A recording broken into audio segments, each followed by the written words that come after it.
Humayo kayo. Mapagpalang araw ng Linggo kapanalig, dakilang kapistahan ngayon ng pag-akyat sa langit ng Panginoon at 60th World Communications Day. Pagbati sa lahat ng mamamahayag at gumagamit ng social media of communications. Sister Rose Agtara po ito ng Daughters of St. Paul para sa mabuting balita. Pagnilayan natin ang Ebanghelyo ayon kay San Mateo.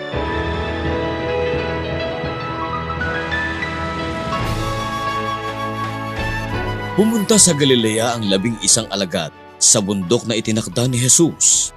Pagkakita nila sa kanya, sumamba sila. Ngunit may nag-aalinlangan pa at nilapitan sila ni Jesus at sinabi, Ibinigay sa akin ang buong kapangyarihan sa langit at sa lupa. Kaya humayo kayo at gawing mga alagad ang lahat ng bansa. Binyagan sila sa ngalan ng Ama at ng Anak at ng Espiritu Santo. At turuan sila na sundin ang lahat ng iniutos ko sa inyo. Kasama ninyo ako sa lahat ng araw hanggang sa wakas ng panahon.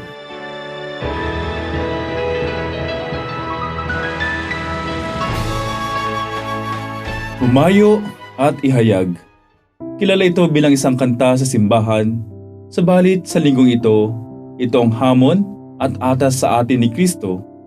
Ipinagdirawang natin ang pag-aakyat ni Jesus pabalik sa Ama o Ascension Sunday. Ipinapahayag natin na si Kristo ay bumalik sa kalangitan, hindi upang mawalay sa atin o iwan tayo, kundi para ituro sa atin kung saan tayo papunta, ang hantungan ng buhay sa tahanan ng Ama. At ipinapangako rin niya sa mga alagad sa huling linya ng ating Ebanghelyo, kasama ninyo ako hanggang sa wakas ng panahon. Hindi niya tayo iniiwan, kundi tinuturo ang habang buhay na tahanan. At bago umakyat si Jesus, ibinili niya sa mga alagad ang dalawang bagay, ang paghayo at pagpapahayag. Go into the nations and baptize them in the name of the Father and of the Son and of the Holy Spirit. Hindi lang ito simpleng pagpapadala, kundi binigyan din sila ng kapangyarihan at atas na gawing kaanib ng simbahan ang lahat ng mga bansa, upang ang lahat ay maging kaisa sa buhay at misteryo ng Diyos. Napahayag natin ang sinasabi at inaatas sa atin sa bawat pagtatapos ng misa. Kaya naririnig natin ang salitang, Go! O humayo kayo. Ipinapadala rin tayo tulad ng mga apostol. Kasabay nito ang pagpapahayag, hindi lang sa salita, subalit higit sa ating gawa at pamumuhay, sa ating pakikipagkapwa-tao at pagiging tao. Sa taong ito, binigay ni Pope Leo XIV ang temang Preserving Human Voices and Faith para sa linggo ito ng World Communication Sunday. Tugon ito sa lumalaganap na paggamit ng AI or Artificial Intelligence. Sinasabi rito na dapat gamitin ang AI bilang alay o tulong sa komunikasyon, hindi para palitan ang tao sa pakikipagrelasyon. Sa kabila ng magandang dulot ito sa paggamit ng tama, pinapaalalahanan din tayo sa mga panganib kung aabusuhin at gagamitin sa mali. Ito rin ang fakes o paggamit ng muka at boses ng isang tao para magpakalat ng maling impormasyon at manipulahin ang emosyon.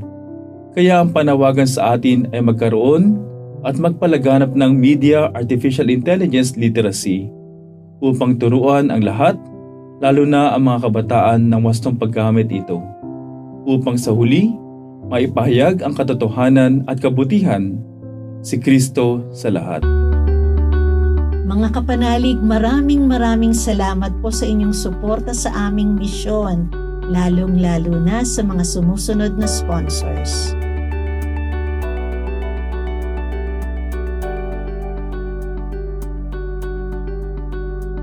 Subscribe, like, share, and follow po lines sa aming social media accounts. Patuloy po kaming humihingi ng inyong tulong upang maipagpatuloy ang programang ito. Maaari po ninyong ipadala ang inyong love offerings at donasyon sa aming donations channels. Makakaasa po kayo na kasamang lagi ang inyong mga intensyon at kahilingan sa aming panalangin araw-araw. Ito pong muli si Sister Rose na nag-aanyaya sa inyong manalangin. Sa iyong pagkabuhay muli, Panginoong Hesukristo, binigyan mo kami ng bagong pag-asa at pinalalim ang aming pananampalataya.